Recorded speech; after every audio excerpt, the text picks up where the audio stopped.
Բարի երեկո եւ բարի գալուստ հայկական ժամանակ տաղավարում զրուցելու եմ քաղաքագետ Լիլիթ Դալաքյանի հետ։ Բարի ձեզ Տիկին Դալաքյան։ Տիկին Դալաքյան, հասկանանք թե ինչ կարող է լինել Իրան, Միացյալ Նահանգներ, Իսրայել պատերազմական էս բովում, որովհետեւ պարբերաբար ամենատարբեր հայտարարություններ են հնչում։ Նախ Իրանը 6 կետ առաջարկեց պատերազմը դադարեցնելու համար, իսրայելական մամուլը գրում է Խարկ կղզին գրավելու մասին, նաեւ Թրամփը ավելի վաղ հայտարարել էր, որ Հորմուզի նեղուցը չբացելու դեպքում հարվածելու են Իրանին, հիմա էլ հայտարարում է, որ չի գնա նման քայլի հավանաբար։ Հասկանանք ինչ հնարավոր զարգացումներ են հնարավոր եւ քանի որ պարբերաբար վերջնագրերի տեսքով է խոսում Թրամփը եւ սպառնում, հասկանանք նաեւ այդ սպառնալիքները պարզապես այսպես վախեցնելու միտում ունեն, թե դրանք էլ կարող են վերածվել գործողությունների նույն Խարկ կղզին գրավելու մասով եւ էլեկտրակայաններին հարվածելու մասով։ Ճիշտ ասած, ես զարմացա մի քանի ժամ առաջ ԱՄՆ նախագահը իր True Social սոցիալական էջում գրեց, որ 5 օր ժամանակ է տալիս Իրանին եւ չի հարվածելու, այսպես ասած, քաղաքացիական ենթակառուցվածքներին, էլեկտրակայաններին, ինչի մասին նա խոսել էր, եւ այնտեղ մի նախադասություն կա, որ մենք բանակցում ենք։ Մինչ այս նախագահ Թրամփը ասում էր, որ որևէ բանակցություն անհնար է, մեզ պետք է կապիտուլյացիա։ Նույնը ասում էր իրանական կողմը։ Հիմա ասում է, որ մենք մոտ ենք համաձայնության, Իրանից դեռ չկա որևէ արձագանք։ Ես կարող եմ ասել, որ նախագահ Թրամփը սխալվել է իր հաշվարկներում, որ կարելի էր 1 օրում, 2 օրում լուծել Իրանի խնդիրը, հատկապես այս մեթոդով, որը փորձում էր իրականացնել Թրամփը, այսինքն ոչնչացնել ինչպես Վենեսուելայում ղեկավարի, հոգևոր առաջնորդին եւ մնացած, այսպես ասած, վերնախավի հետ գնալ համաձայնության։ Իրանը դա, Վենեսուելան չէ, այնտեղ չափազանց շատ շերտեր կան եւ իշխանությունը 1 հոգու վրա չի հիմնված։ Դրան զուգահեռ մենք տեսնում ենք նավթի գնի աճում, գնաճ ապրանքների ուրեմն նկատմամբ նաև ԱՄՆ-ում, Եվրոպայում,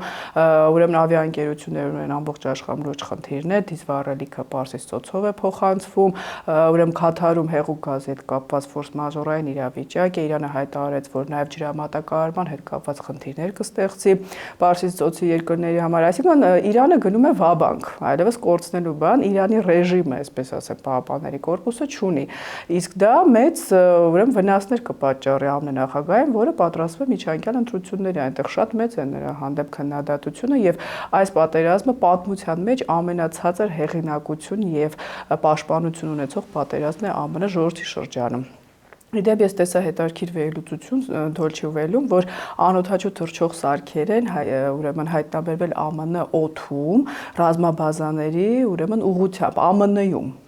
Այսինքն ԱԹՍ-ները արդեն հասնում են ԱՄՆ։ Մենք տեսանք հրթիռներ ուրեմն ուղղված Հնդկական օվկիանոսում, հեռահար ԱՄՆ ռազմաբազաները իհարկե չէին հասել, բայց Իրանը այսինքն ունի տարբերակներ, նույնիսկ ԱՄՆ-ում իրականացնել գործողություններ։ Դա վերաբերում է եւ տերորիստական գործողություններ, ինչպես Լարիջանին արդեն լիկվիդացված նշեց, եւ վերաբերում է տարածաշրջանի երկրներին, ուրեմն քաոտիկ իրավիճակում ենթակառուցվածքների վրա հարվածներով իրավիճակ մտցնելու համար, այսինքն այստեղ լուրջ խնդիրների է բախվում ԱՄՆ-ն։ Մյուս կողմից էլ ՆԱՏՕ-ի դաշնակիցները չեն շտապում գալ օգնության Հորմուզի նեղուցը բացելու հետ կապված։ Ասում են, երբ դադարեն գործողությունները ռազմական կգանք։ Գուցե Թրամփը այդպիսի նպատակ ունի ցույց տալ, որ ռազմական գործողություն չկա եւ նրանք գան։ Ուղղակի Իսրայելը շարունակում է հարվածել։ Իդեպ Թրամփը նշեց, որ դեմ է, որ Իսրայելը հարվածի ենթակառուցվածքներին, այսինքն տարածաշրջանային բնույթ է եւ նաեւ կարելի ասել համաշխարհային բնույթ է հետևանքներով ստանում պատերազմը։ Մեզ համար իհարկե Հայաստանի լավ կլինի, որ ռեժիմ փոխվի եւ ԱՄՆ Իրան համաձայնություն տեղի ունենա, իսկ եթե չփոխվի, էլի ԱՄՆ-ն փորձի զիջումներով Իրանի հետ գնալ պայմանավորվածության, ոչ թե Իսրայելի մաքսիմալիստական պահանջներով, իսկ հիմա ես տեսնում եմ, որ սեղանին իսրայելական ծրագիրն է դրված։ ԱՄՆ-ն պիտի փորձի դա դնի մի կողմ եւ իր շահերը առաջ տալու։ Բայց այնուամենայնիվ կողմերը ավելի շատ կգնան բանակցությունների սեղանի շուրջ նստելու, բանակցելու ճանապարհով, թե գործողությունները թեկուզ փոքր դադարներով, բայց նորից սրացումներով կսկսվեն։ Ես կարծում եմ, ԱՄՆ նախագահը ուզում է դուրս գալ արդեն այս պատերազմից, մինչև հուլիսի 4-ը պարտադիր նա պիտի ավարտի պատերազմը, մինչև ԱՄՆ անկախության 250-ամյակը։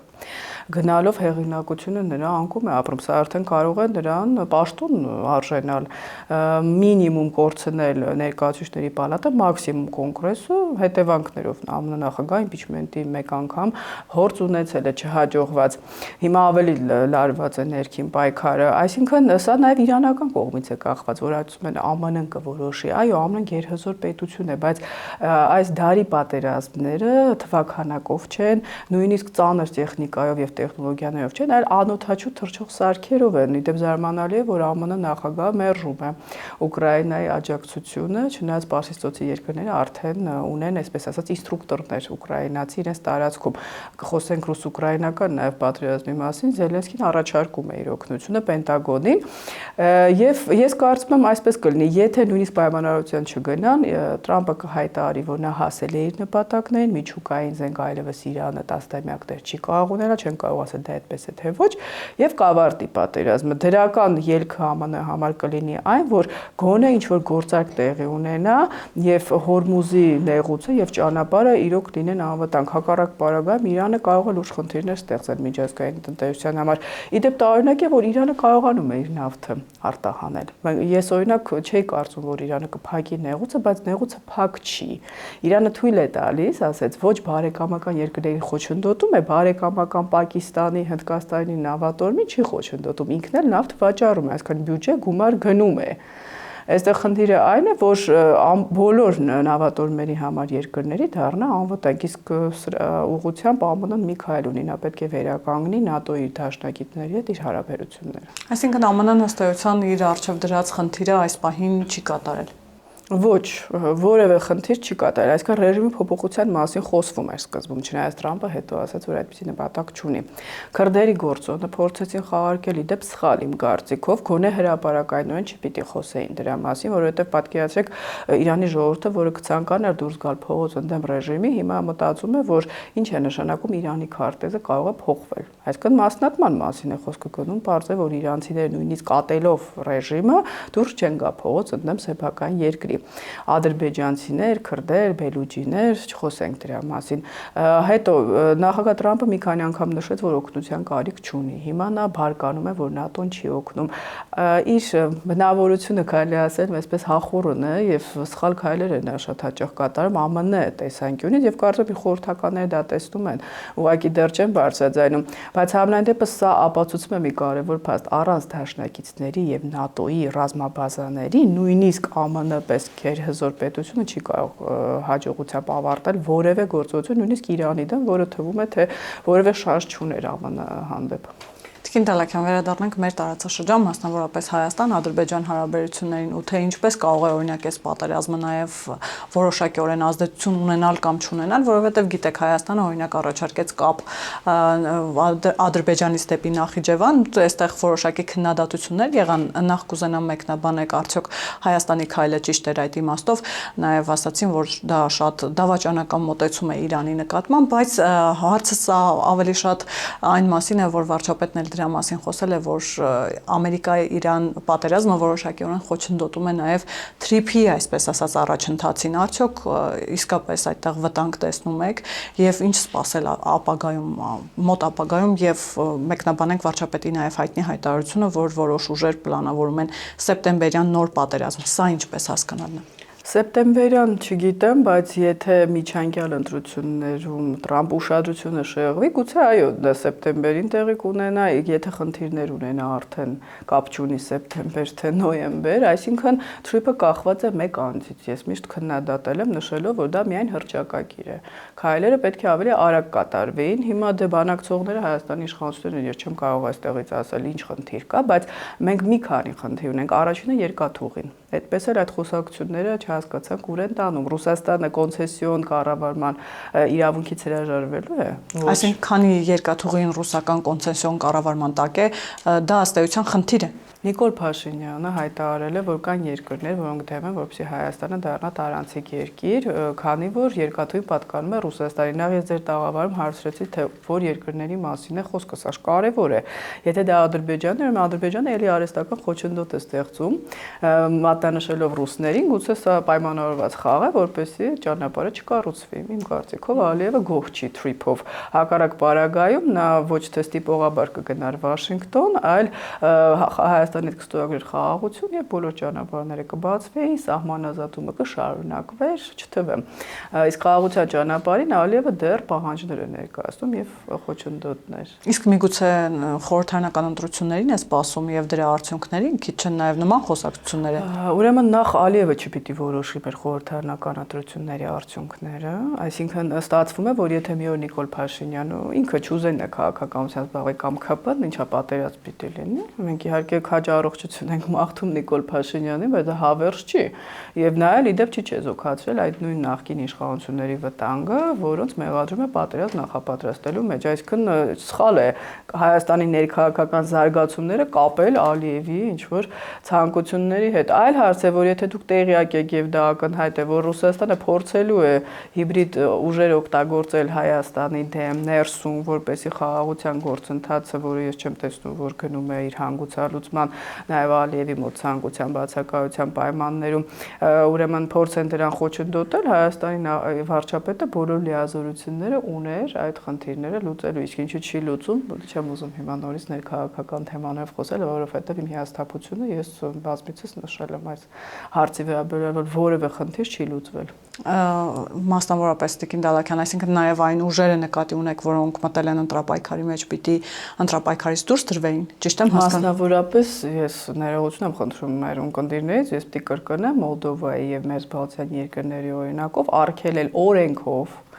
ոչ թե արդարացնել այն ուժերի մասնակցությունը, որոնք մեղադրվում են ընտրակեղծիքների մեջ։ Մեղադրվել են ընտրակեղծիքների մեջ, դրանց փաստերը բազմաթիվ են, սկսած 2004 թվականի վստահության հանրաքվեի արդյունքներով, որը Սահմանադրական դատարանը նույնիսկ ընդունել էր, հաշվի առնելով այն ընտրակեղծիքների չափը, որ տեղի էր ունեցել ուրեմն խորհրդարանական նախագահական ընտրությունների ժամանակ։ Այսինքն այդ փաստերին բոլորը տիրապետում էին, եթե Հայաստանի ներկա արտադատությունը չի կարողանում այդ խնդիրը լուծել, դա ես որպես փորձագետ որևէ քայլ չեմ կարողանալ։ Այսինքն Նիկոլ Փաշինյանը անում է մի շատ վտանգավոր քայլ, նա չի չեզոքացնում այս ուժերին, տեսնելով, որ իրենց հանդեպ իր հաղթանակը կլինի, ուրեմն,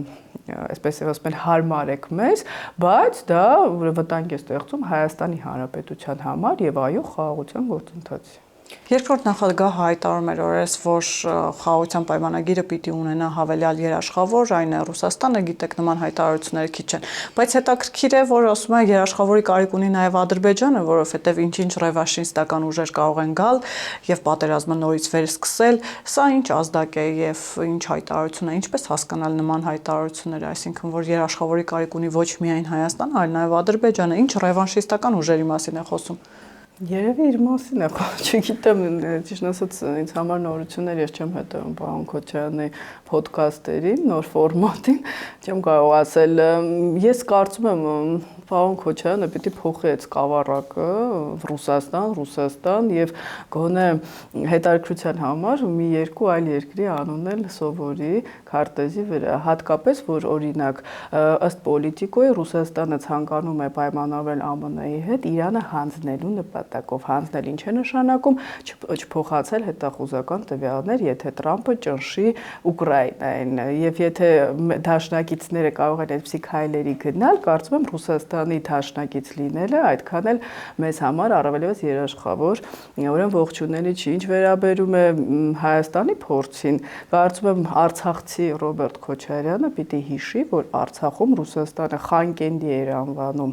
Արցախը, Ռուսաստանի նախագահը առաջինն էր մինչև վարչապետ Նիկոլ Փաշինյանի կողմից Արցախը Ադրբեջանի մաս ճանաչելը, որը հիմնավորում էր Արցախը Ադրբեջանի պատկանելիությունը եւ մեղադրում էր Հայաստանին, որ Հայաստանը չի ճանաչել Արցախի անկախությունը, չնայած նա գիտակցում է, որ դա կնշանակեր պատերազմ եւ դուրս գալ Մինսկի խմբից, այսինքն իրան էր մեղադրում։ Եթե նա այդքանից հետո որևէ բան չունի ասելու, ես հրաժարվում եմ իր ուրեմն գեոպոլիտիկ ենթադրությունների վերաբերյալ որևէ կարծիք հայտնելուց։ Եվ Արցախի վերադարձի, արցախցիների վերադարձի մասին է խոսում, վերադարձի իրավունքի մասին է խոսում, որ այս աշտարակում հանդիպել է իր աջակիցների հետ եւ այնտեղ է բարձրացրել այդ հարցը, ասել է, որ դա անհնար չէ, հնարավոր է եւ խոչընդոտը ըստ էության, այսպես եթե կարճ մեկնաբանեմ, այս իշխանություններն են, որ այդ հարցը չեն բարձրացնում։ Լավ, ենթադրենք արցախցիների վերադարձի մասին խոսող Քոչարյանը խոսում է, այդ հարցը բարձրացնում է։ Ինչպես է դա հնարավոր, Տիկին Դալաքյան։ Դա հնարավոր է թե չէ, եւ եթե չէ, ինչու է կրկին շահարկվում արցախցիների վերադարձի հարցը, արդյոք էլի նախընտրական խոսույթ է եւ սին հույսեր են։ Նախ հարցը, եթե Ռոբերտ Քոչյանը կարողանա կվերադառնա Արցախ, թե կգնա ԱՄՆ, ոչ թե Ռուսաստան, ելնելով իր ընտանեկան, այսպես ասած, սիմպաթիաներից, երկրորդը ինչ է նշանակում խոչընդոտում են վերադարձին,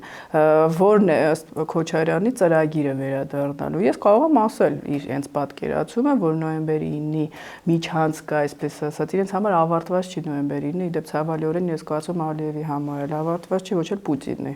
Տիկին Զախարովան բարբերաբար խոսում է, չէ՞, այդ երրակոմ պայմանավորվածությունների մասին, եւ եթե Թրիփոլինի վտանգի տակ մնում է նոյեմբերի 9-ը։ Իդեպ ես այդ հարցադրումը անում եմ, ինչու Հայաստանի իշխանությունները պաշտոնապես դուրս չեն գալիս այդ համաձայնագրից, գուցե Նիկոլ Փաշինյանը մտածում է, որ կան այդպիսի ռիսկեր, հիշում եք, ասում էին դա միակ խաղաղության պայմանագիրն է, մինչև Թրիփը, մենք որ դուրս գանք, դա կնշանակի պատերազմ։ Գուցե Փաշինյանը գիտակցում է, որ Թրիփը եւ Տրամպի ծրագիրը կարող է չաշխատել եւ հետո փխրուն ինչ որ խաղաղություն կարող է ապահովել նոյեմբերի 9-ը, բայց դա չի լինի խաղաղություն, Ռուսաստանը եւ Ադրբեջանը կփորձեն Հայաստանը տանել մասնատման ճանապարհով, Իրանի հետ սահմանը կտրելով,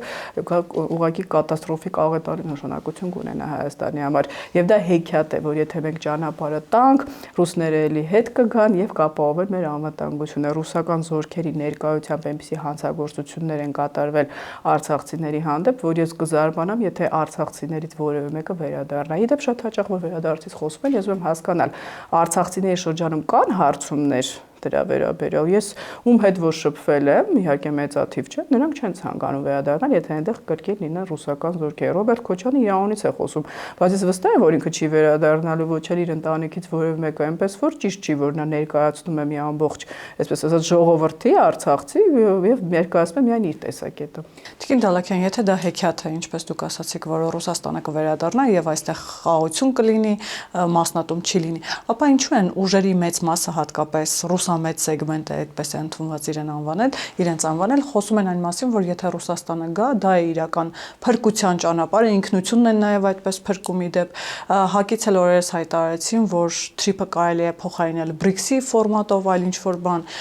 BRICS-ը կարող է գալ այդտեղի շահերով։ Հիմա ինչպես հասկանանք նման հայտարարությունները, եթե դրանք հեքիաթի ժանրից են, նույն ուժեղ խաղաղության երաշխավորները, ուժեղ ուժ կա, ուժեղ Հայաստան, ուժի ներկայացուցիչներ խոսում են ուժեղ Հայաստանի մասին, նրանք էլ են ուժեղը պատկերացնում Ռուսաստանի հետ։ Հիմա ինչպես հասկանալ։ BRICS, այսինքն Բրազիլիան ինչ շահ պիտի ունենա, գուցե հակում չգիտեն BRICS-ի անդամները, որ երկրներն են հանդիսանում։ Խոսքը երևի Ռուսաստանի մասին է, ինչ որ առումով Չինաստանի չի գալու, Չինաստանի հույսը հենց Չինաստանը ակտիվ դեր է ունեցել 2020 թվականին ընդդեմ Հայաստանի դեմ պատերազմ, զենք է մատակարարել պատերազմի օրերին Ադրբեջանին եւ իրենց դեսպանը Ադրբեջանում հայտարարեց, որ Զանգեզուրի միջանցքը կարևոր է Չինաստանի մեկ գոտի, մեկ ճանապարհ նախագծի համար։ Գուցե խոսքը Ռուսաստան-Չինաստան զույգի մասին է, BRICS, հիշում եք, ուզում էին BRICS-ի անդամ դառնալ։ Ես մի բան չեմ հասկանում, իրենք այստեղ աջակցում էին Տրամպին ընդդեմ Բայդենի, իրենց համարում էին MAGA-ի աջակից։ Հիմա Տրամպը BRICS-ի թշնամին է։ Նա մշտապես ասում է, որ BRICS-ը չինական պրոյեկտ է ընդդեմ ԱՄՆ-ի։ Ես այդպես էլ չեմ հասկանում, հիմա իրենք Տրամպիստ են, այդ գլխարկով Տակեր Կարլսոնի հետ միասին, թե ուրեմն Չինամետ այսպես անվանենք, հատկապես եթե ես վստահ եմ ԱՄՆ, Ռուսաստան եւ ԱՄՆ-Չինաստան հարաբերությունները վատթարանալու են, որովհետեւ Տրամպը գիտակցելու է, որ դա Պուտինի հետ իրես բարեկամությունը կարող է արժանալ իր պաշտոնը նախագահի ԱՄՆ-ում։ Իսկ ինչ վերաբերում է ուրեմն փոխարինել ինչ-որ ֆորմատով, կա երկու ֆորմատ, նոյեմբերի 9-ը, կրկնեմ, որից Հայաստանը չի հրաժարվել պաշտոնապես, ակտուալ չի, ասելով չի։ Երեք ակտուալ էր, վաղը ակտուալ չի լինի։ Եվ կա Թրիփը։ Հիմա խնդիրը այն է, որ ԱՄՆ նախագահի քայլերից է կախված Թրիփի կենսունակությունը եւ ամենակարևոր երկաթուղ խնդիր։ Շնորհիվ պարոն Քոչարյանի եւ նախկին իշխանությունների երկաթուղին չի պատկանում Հայաստանին,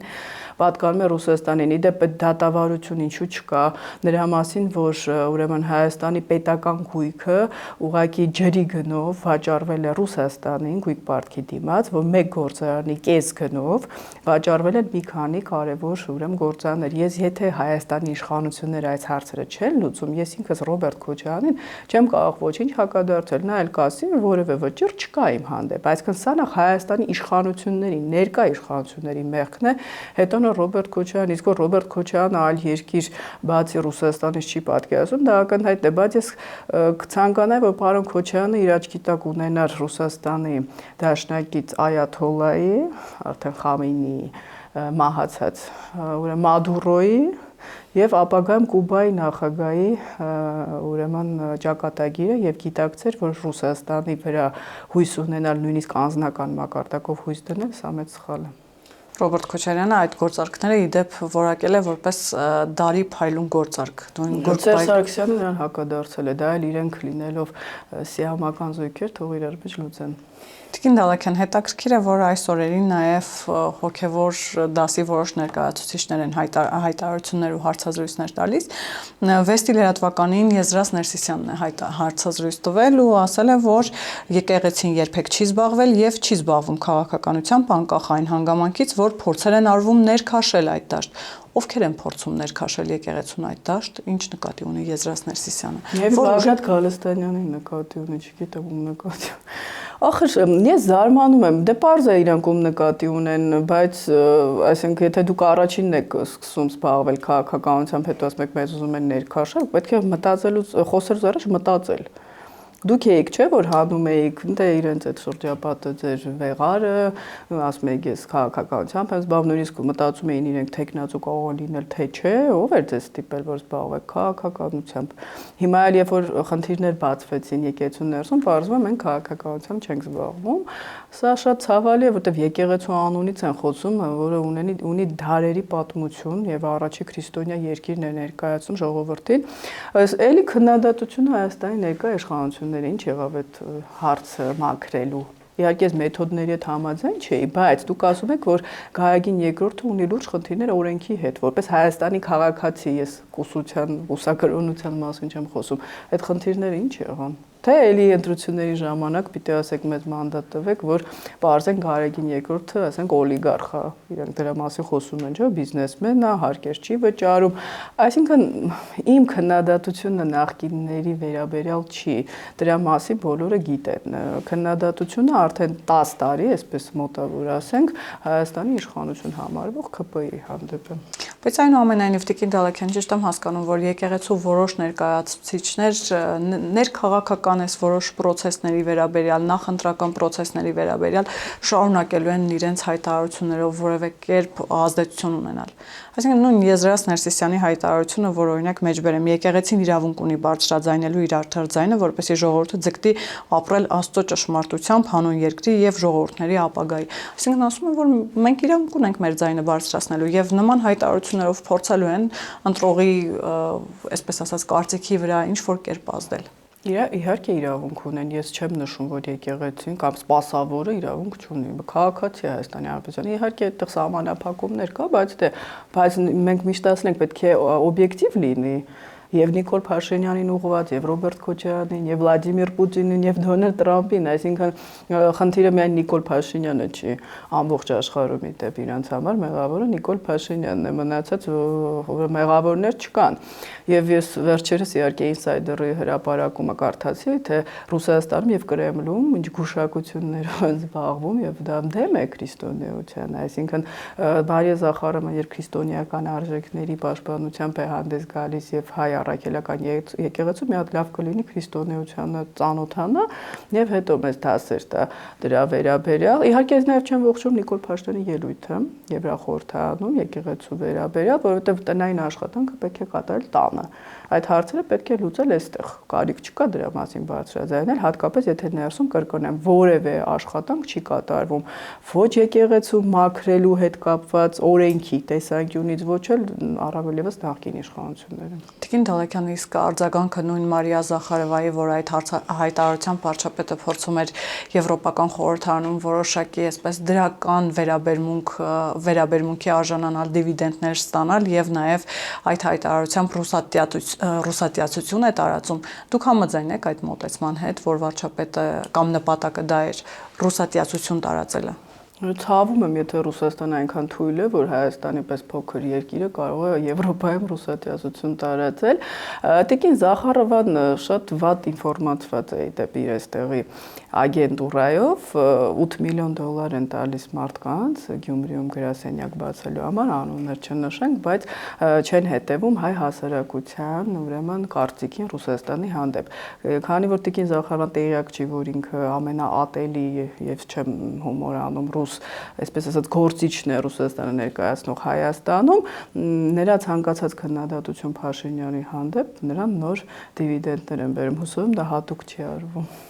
Եվ ինչպես հասկանանք, նաև արևմուտքին ուղղված այդ քննադատությունները, հատկապես հիբրիդային պատերազմի դեմ ուղղված այդ օգնությունը Ռուսաստանում շատ այսպես ծանր են տանում, իսկապես այսօր Արարատ Միրզոյանն էլ դրան անդրադարձավ եւ ասաց, որ Եվրամիության անունը լսելիս որոշ պետություններ խրտնում են եւ փորձում են ձևակերպել, որ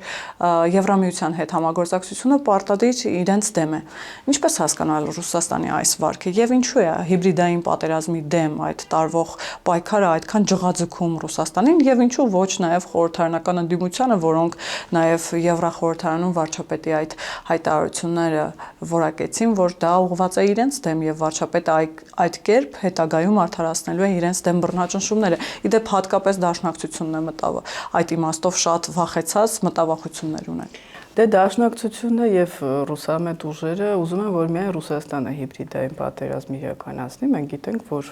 խոսել են հարյուրավոր միլիոնավոր դոլարների, այսպես ասենք, ուրեմն Հայաստանում կիրառվող տեխնոլոգիաների մասին հովանավորվող, իրենք աջակցում են այստեղ տարբեր ուժերի, ես նոր նշեցի մեկի մասին, առանց անուն տալու, այսինքն այնպես չի, որ Ռուսաստանը չի մասնակցում Հայաստանում ընտրական գործընթացներին, եկեղեցու շուրթերով, նախկին իշխանությունները այստեղ տարբեր հկներ ունեն եւ Երևան պետական համալսարանում ցավոք, որտեղ նաեւ ես եմ ուսանել, դա շատ տարածված է փորձագիտական այսպես կոչված շրջանում եւ մեղադրում են, որ Եվրոպան էլ է ուզում ինչ-որ այստեղ ներկայություն ունենալ։ Ես վստահ եմ, որ Եվրոպան այդպիսի ներկայություն չի ունենա, այսինքն ընտրակեղծարարությամբ այստեղ չի զբաղվի եւ չի աջակցի այդպիսի ուժերին։ Հիշում եք մարտի 1-ից հետո Սերժ Սարգսյանը շնորհակալություն հայտնեց Վլադիմիր Պուտինին, ոչ թե Եվրախորհրդարանին կամ ուրեմն Եվրամիության ինչ-որ պաշտոնյայի, բայց հիբրիդ պատերազմի դեմ Նիկոլ Փաշինյանը բոլոր լծակներն ունի պայքարելու, կրկնեմ, պայքարելով իրենց գործիքների դեմ, ես արդեն չեմ ցանկանում կրկնվել Հայաստանում, այսինքն եթե դուք զրկում ես Ռուսաստանի պատերազմի գործիքից, Ռուսաստանը ոնց պիտի պատերազմի, այստեղ պետք չի Եվրամիության դիմել աջակցության համար, պետք է ուղղակի կատարել սեփական խոստումները եւ վերականգնել օրենքը Հայաստանի Հանրապետությունում։ Այսինքն այնուամենայնիվ կան ուժեր անհատներ, որոնք ընտրապայքարի մեջ պիտի չմտնեն օրենքով։ Իհարկե օրենքով, այսինքն սահմանադրական կարգի տապալում, հոդվածներ կան, ընտրակեղծարարություն, Նիկոլ Փաշինյանը այդ ամենի մասին խոսել է, ուրեմն կա մարդիկ, որոնք պատգամավոր լինելու ընթացքում զբաղվել են ձեռնարկատիրական գործունեությամբ, ՀՀԿ-ն մեծ ցուցակ ունի, Ռոբերտ Քոչարյանը, դաշնակցությունը, այսինքն եթե որևէ քայլ չի կատարում, կամ կուսակցություններ, որոնք տերոր եւ ահաբեկչություն են քարոզում, եւ դա ուրեմն կուսակցությունների մասին օրենքով արգելված է։ Ես ուզում եմ ասել, որ ցանկացած իրավաբան, այդ թվում ոչ մեծ ուրեմն փորձով կարող է այս խնդիրները մատնանշել։ Կրկնեմ, ինչու դա չի լուծվում, ես արդեն վստահություն ունեմ, որ հարմար ընտրությունների գնալու նպատակով, բայց դա ինչ վտանգ է սպառնում արդեն Հայաստանի Հանրապետության եւ այո Փաշինյանն էլ ասում, որ պատերազմի, ես կասեի կարճատև բլիցկրիգի հնարավորություն կա Ադրբեջանի կողմից Ռուսաստանի իհարկե աջակցությամբ, նա արդեն հիմիկվանից խոսում է։ Իսկ իսկապես կարծում եք, որ սա հարմար ընդդիմություն է իշխանության համար այն դեպքում, երբ բարբերաբար խոսվում է այն մասին, որ ընդդիմափոխության կարիք կա եւ խորհրդարանում միջավայրը առողջացնելու կարիք կա իշխանություններից, բարբերաբար նաեւ հայտարարում են, որ իրենք են թե ընդդիմություն, թե իշխանություն, այսինքն սա իսկապես հարմար տարբերակ է, հեշտ տարբերակ է, թե այնուամենայնիվ խորհրդարանը պետք է գնա առողջացման, ընդդիմափոխության ճանապարհով։ Տեսեք, շատ հաճախ ասում են թող այլ ուժերն է մասնակցեն։ Ես նշել եմ իմ տեսակետը, եթե դաշտ ինֆորմացիոն հիբրիդ պատերազմ է տեղի ունենում երկու ուժերի մասնակցությամբ, ժողովուրդը չի լսում երրորդ ուժերին եւ դա բնական է, ժողովուրդը սիրում է տեսարաններ։ Սամվել Կարապետյանից Հայաստանի իշխանությունները կարողացան դարձնել Հայաստանի փրկիչ երկրորդ հորիզոնականում արդեն գնացող։ Դա Հայաստանի իշխանությունների վարած քաղաքականություն, օրինակ ինչու էր պետք ձերբակալել Սամվել Կարապետյանին, վճիռ չկա։ նա չէր փախչի, կարելի էր ուրեմն նրա դուրս գալը երկրից, ինչպես Գարեգին II-ը սահմանափակել, բայց դարձել հերոս։ Ինչու էր պետք դա անել։ Ես չեմ ասում, եթե օրենք է խախտել չպատճառ, չկա վճիռ։ Բայց այսպես հալածյալ է դարձել, ես չեմ կարծում, որ Նիկոլ Փաշինյանը այդքան միամիտ է, որ այս քայլը հատուկ չի արվել։ Իսկ ինչ վերաբերում է առողջացնելուն, այդ process-ները տեղի կունենան եւ ցավալիորեն վատ կլինի, որ անկախ Հայաստանի իշխանություններից դա տեղի ունենա եւ փողոցային արդեն խժդժությունների Աստված մի արասցե ռազմական ինչ որ կարճ, ես նշեցի ծրագրերի հետևանքով։ Լավ կլինի, որ մինչեւ ընտրություն Հայաստանի իշխանությունները այս հարցով ուշքի գան եւ Հայաստանը չտանեն